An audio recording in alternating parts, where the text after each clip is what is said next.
J'ai froid.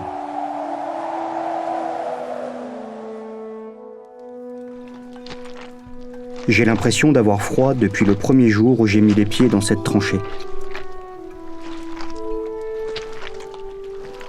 Allez Pierre, pense à autre chose.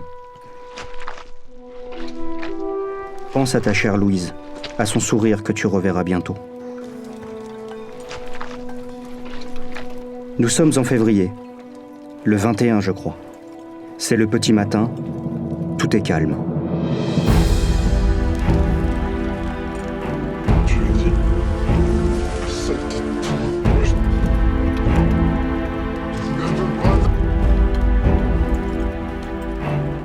Soudain, un coup de tonnerre déchire le silence et me fait tressaillir. Puis 2, puis 3. Ça y est, ils attaquent. Je me jette au sol, tapis dans ma tranchée. On s'y attendait. Le capitaine nous avait alertés. Et pourtant, une explosion retentit à quelques dizaines de mètres.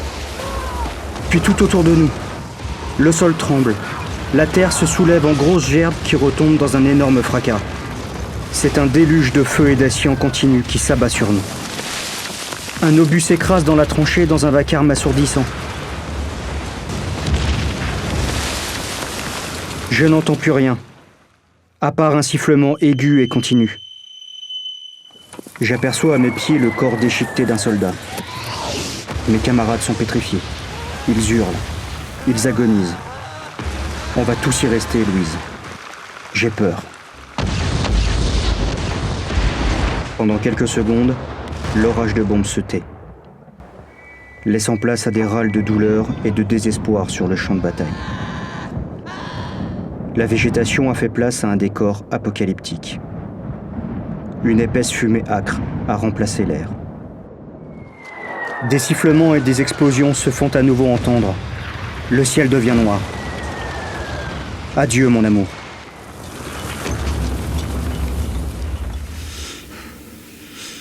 La journée a été longue. Je suis seul au milieu d'un immense cratère fumant et qui empeste la mort. J'entends plus que jamais le battement de mon cœur. Mais je suis vivant. Je n'ai plus froid. Je suis un soldat de Verdun.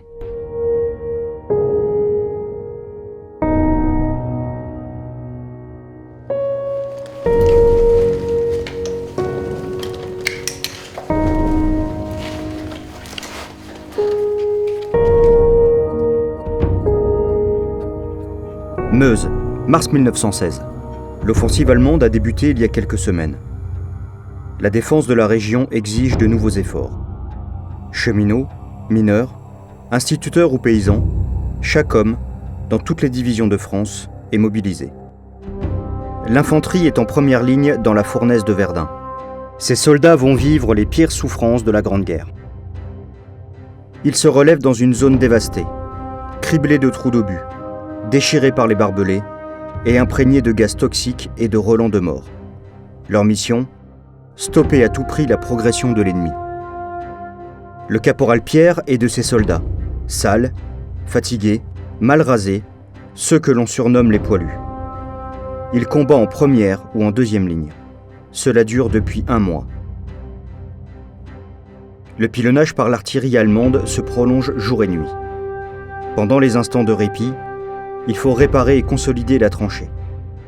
Au milieu de cet abri précaire, les poilus se partagent le rate-à-froid, un peu de pinard et d'eau quand il en reste. Ils ne dorment que d'un œil, toujours à l'affût, sans se déshabiller ni se déchausser. Dans ce paradis des rats, des poux et autres vermines, l'odeur nauséeuse des cadavres semi-enterrés ne les quitte jamais.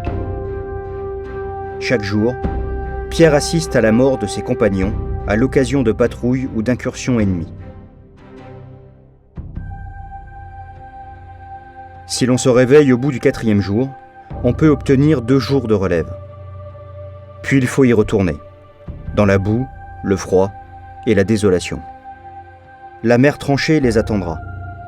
Elle les couchera en son sein quand ils seront épuisés et aimera ses enfants jusque dans la mort.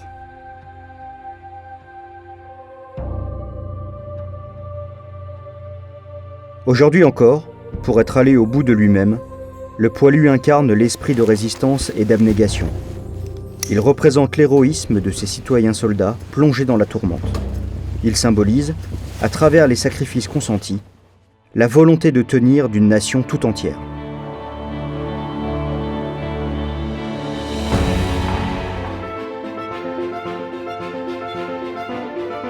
Alors, durant les premiers jours de la bataille de Verdun, se met en place d'armes d'urgence, l'état-major qui va définir et conduire toute cette bataille de manière qu'il y ait le minimum d'échelons entre celui qui conduit la bataille sur le terrain et celui qui l'a défini de manière plus générale. Cet état-major installé à Souilly, au départ, dépend d'un groupe d'armées. Mais très vite, compte tenu de la situation et du danger qu'il y a face à l'attaque allemande, Pétain va être raccroché directement au grand quartier général, le GQG. Lorsque les Allemands attaquent le 21 février, leur aviation détruit tous les ballons d'observation français, la majorité des quelques avions, parce qu'il y en avait peu. Et donc, l'artillerie n'a plus d'observatoire en l'air, et le commandement à terre, puisqu'on commence à rentrer dans une guerre en 3 dimensions, devient aveugle. D'où cette phrase « Balayez-moi le ciel de tous les avions ennemis », de manière que, à nouveau, les ballons d'observation et les avions d'observation puissent me renseigner sur ce que fait l'adversaire et puissent me permettre de tirer sur lui. Alors à Verdun, bien évidemment, on retient l'action de l'infanterie. C'est elle qui a supporté tout le poids des combats pendant de longs mois dans les tranchées, dans la boue. C'est ce que l'on garde en tête dans l'imaginaire collectif. Mais Verdun, c'est aussi le début de mise en œuvre de nouvelles armes, de nouvelles tactiques. C'est en particulier le cas de l'artillerie. Verdun, c'est aussi un grand changement d'échelle avec l'aviation, mais en particulier aussi avec la logistique et le train. C'est sûrement les 2 armes qui vont changer en partie le cours de la bataille.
Matricule 78715. Nom, Vaillant. Spécialité, pigeon de combat.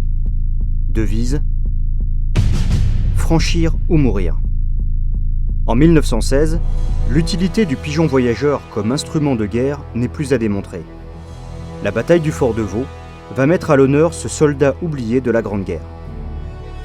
En ce début du mois de juin, l'ouvrage résiste encore à l'ennemi.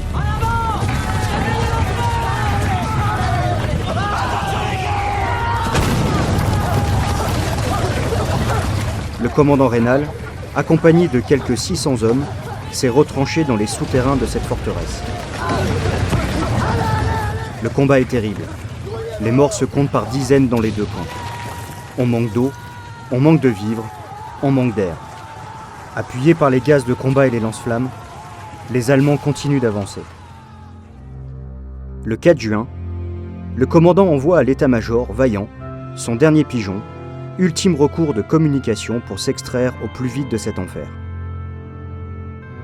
Bravant le danger, le messager se pose moins d'une heure plus tard au colombier militaire de la citadelle de Verdun. Malgré tout, le 7 juin, les renforts n'arrivant pas à temps, la garnison capitule, vaincue par la soif.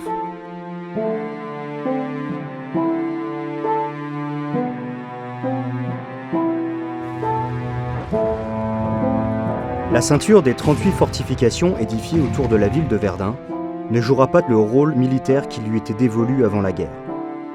La fonction de chaque forteresse était de stopper l'ennemi grâce à sa puissance de feu. Or, en partie désarmée, elle sera avant tout un abri pour l'infanterie, voire un lieu de combat durant toute la bataille.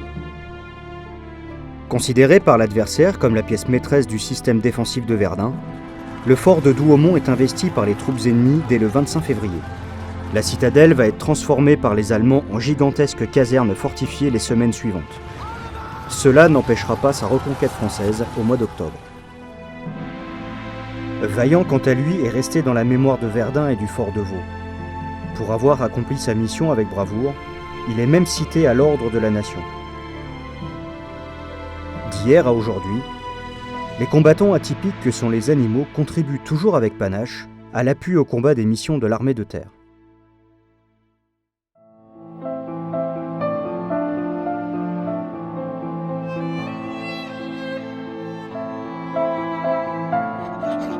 Ma chère Louise, je profite de ce peu de répit pour t'écrire enfin ces quelques lignes.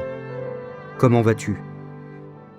Avec les beaux jours qui reviennent, les journées à la ferme doivent être longues.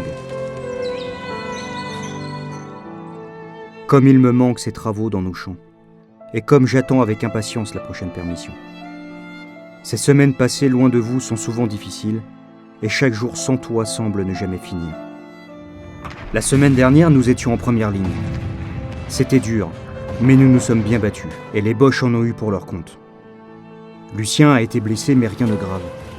Et il m'a dit que Valentin a été évacué vers l'arrière la semaine dernière après une attaque au gaz. Moi, je vais bien. Le lieutenant dit que j'ai de la chance et je compte bien la garder pour vous revenir. Ici, toutes les maisons sont en ruine. C'est triste. Mais nous sommes bien protégés dans nos abris. On a un peu de mal à dormir avec le bruit, l'humidité et les rats. Tu devrais voir, on leur fait la peau à ces sales bêtes. L'eau n'est pas aussi propre qu'à la rivière, mais mes camarades et moi nous partageons les colis qui nous remontent bien le moral. Dans ton prochain paquet, peux-tu m'envoyer une nouvelle pipe ? La mienne s'est brisée hier. J'ai un nouvel ami, Anatole. Avec lui, je n'ai pas peur. Il me raconte qu'il parle avec les fantômes des soldats qui se promènent tout autour de nous, qu'il chante pour nous encourager. Anatole est persuadé que nous nous battons pour la liberté. Quel poète celui-là!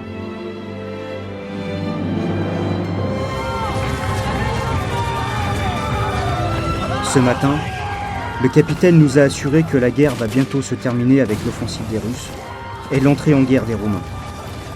Il est sûr que la victoire est proche. Que Dieu l'entende.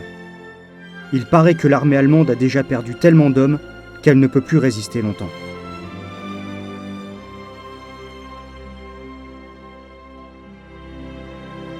Je t'aime, ma chère Louise.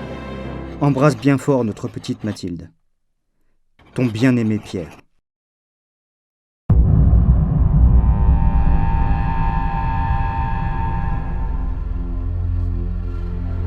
La guerre n'est pas le seul ennemi du poilu. La boue, la voici, la vraie, la seule gadoue. Partout, nous en avons jusqu'aux genoux.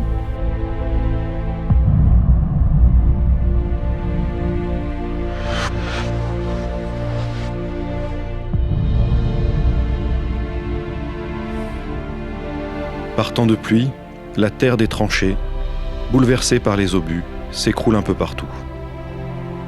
Ce que je vois est affreux.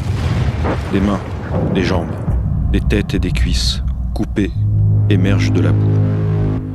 Nous pataugeons dans la glaise, épaisse, collante, dont il est impossible de se débarrasser.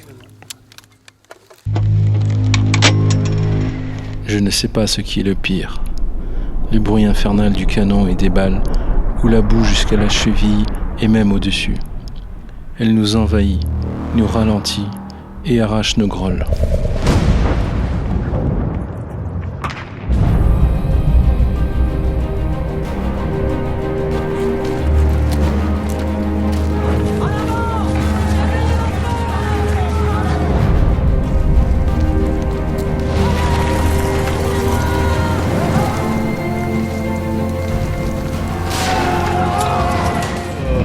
Flanc gardant face à l'est, j'ai pas.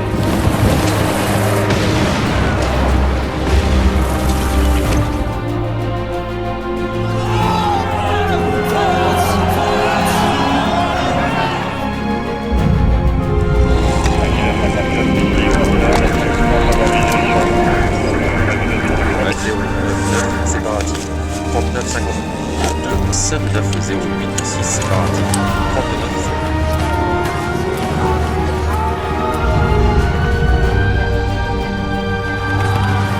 Nous arriverons, avec la patience et le courage, à les refouler et dégager notre liberté.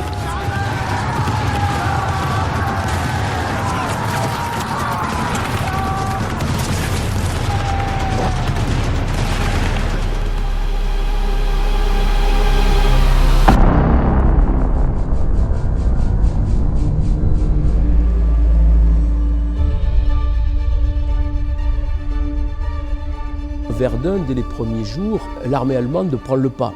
Prend le pas grâce à son infanterie, grâce à son aviation, à son artillerie. Mais très vite, au bout de quinzaine de jours, 3 semaines, les forces s'équilibrent. L'artillerie française, l'artillerie allemande se combattent. Et si la bataille de Verdun dure si longtemps, 10 mois, c'est que finalement, les forces en présence étaient de qualité sensiblement égale. Alors l'artillerie à Verdun change finalement de 2 manières. D'abord parce qu'elle va devoir occuper le terrain immédiatement face à elle, les tranchées, et c'est l'artillerie de tranchées, les mortiers, les crapouillots, le tir à courbe à courte distance. Et sûrement, le deuxième mouvement d'échelle, c'est celui de l'approvisionnement en munitions et de la logistique. Si on veut tirer beaucoup pendant longtemps, il faut beaucoup de munitions.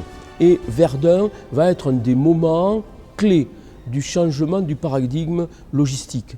L'arme de l'artilleur, ce n'est pas le canon. L'arme de l'artilleur, c'est l'obus, en maniant les trajectoires, et c'est l'obus qu'il faut amener à la pièce pour pouvoir mettre en œuvre les plans de tir.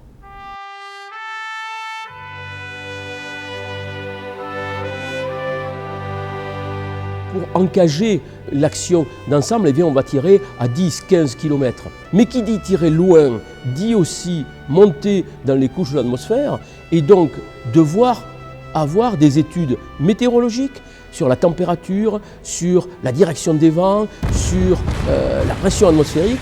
Et donc l'artillerie devient de plus en plus une arme technique qui a besoin de plus en plus de calculs. Il n'y a pas d'ordinateur, il n'y a pas de machine à calculer, il y a une gymnastique mentale et intellectuelle de l'artilleur pour connaître son point de pièce, pour connaître l'arrivée des coups, pour connaître la trajectoire. Il est habitué à ce moment-là au summum de ce qui est les possibilités du temps. Aujourd'hui, l'artilleur utilise l'ordinateur, utilise le satellite, le GPS. Il s'est adapté aux modalités de notre temps, mais finalement, il est toujours aussi en phase, comme en 14-18, avec les possibilités techniques de son temps, et il y arrive, ma foi, fort bien.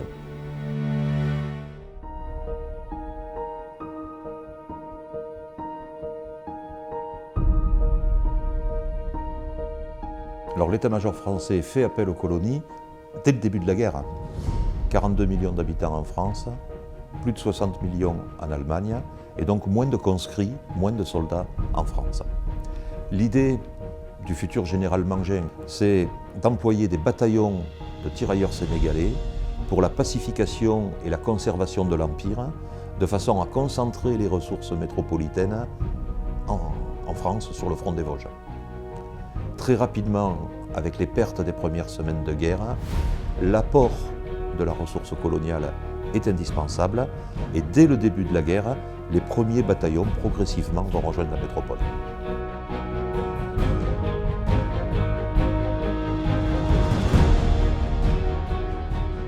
Ces coloniaux, qui sont présents depuis la bataille de la Marne, vont arriver à Verdun pour participer à la bataille de Verdun, progressivement, à partir du printemps, dès le mois de mars. Tout l'empire colonial participe à la Première Guerre mondiale et une partie, bien sûr, à la bataille de Verdun.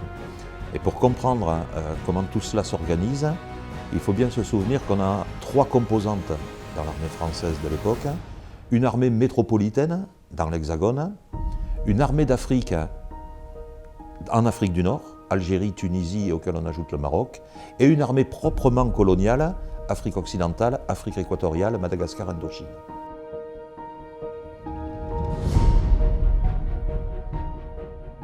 Les troupes coloniales se sont adaptées aux conditions climatiques difficiles de Verdun. En fonction de leur date d'arrivée, elles connaissent, comme les poilus français, la boue, la pluie, le gel, la neige, ou l'été, la chaleur et la soif.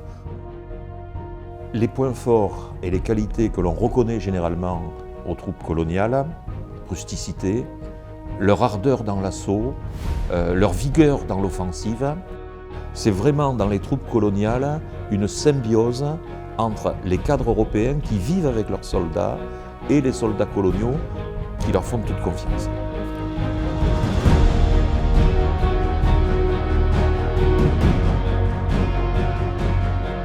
Après la bataille de Verdun, les troupes coloniales connaissent la même vie, connaissent le même sort que les autres régiments de l'armée française.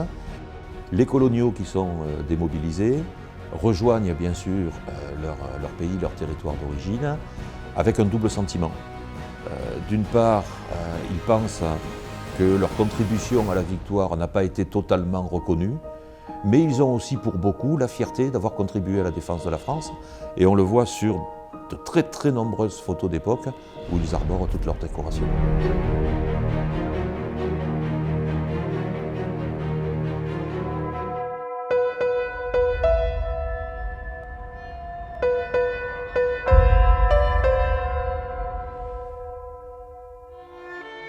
Verdun, terre de combat, terre sacrée de vestiges et de mémoire. Dans le glas infernal des canons, un pays entier a mobilisé ses enfants par milliers dans l'espoir d'un monde meilleur. Dans l'immensité de ce cimetière silencieux, il repose désormais pour l'éternité. Près des 3/4 des divisions françaises ont servi à Verdun. En 1916, chaque soldat s'identifie au poilu et partage le même souvenir d'horreur, de sacrifice et de fierté. Les tranchées sont devenues des linceuls de boue et de sang. 300 jours d'orage de feu et d'acier ont meurtri à jamais les collines et les forêts, laissant place à des balafres difformes dans les villages anéantis. 100 ans après, la bravoure de ces combattants s'inscrit dans les pas de nos soldats. L'intérêt général, le courage, la cohésion, la fraternité d'armes et l'esprit de sacrifice ont fondé les valeurs et la force morale de l'armée de terre.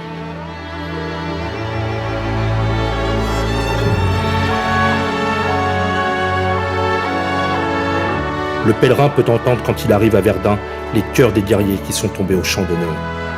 les cris de leurs âmes résonnent encore comme un frisson dans les plaines de la Meuse et sur le chemin de l'histoire. Car les héros de 1916 existent encore aujourd'hui, à travers leurs souvenirs et leur héritage. Ils vivent et chantent avec ferveur dans les cicatrices et la mémoire de la terre. Et Verdun, la victorieuse, où Saint-Flique porte là-bas, les échos des bords de la Meuse, halte là, on ne passe pas, plus de morgue, plus d'arrogance, fuyez barbares et laquais, c'est ici la porte de France, et vous ne passerez jamais.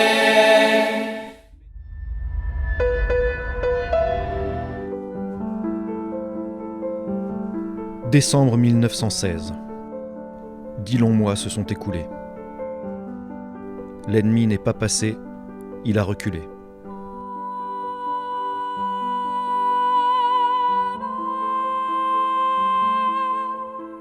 Des combats difficiles et sanglants ont égrené les jours, les semaines et les mois. Pour autant, la guerre n'est pas encore terminée. Mais un nouveau souffle de fierté naît dans les rangs des combattants français et dans tout le pays. Il est difficile d'imaginer ce qu'il a fallu d'héroïsme et d'abnégation pour y combattre et y survivre.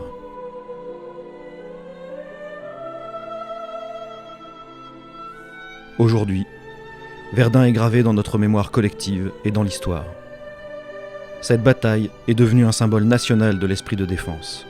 Une bataille au cours de laquelle les poilus ont démontré toute l'étendue de leur vertu militaire. Quotidiennement, pendant 300 jours et 300 nuits, plus de 2000 morts, blessés ou disparus ont été comptabilisés dans les deux camps. Chaque jour, une pluie de 180 000 obus s'abattait dans les tranchées. Un champ de bataille grand comme la ville de Paris.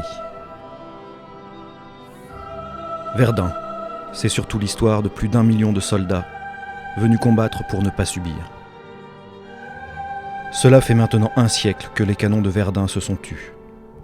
La commémoration de cette bataille est devenue un rendez-vous fraternel, chargé d'émotions. En balayant la poussière de l'oubli, elle rassemble les nations, les générations, les civils et les militaires, garants de cette mémoire.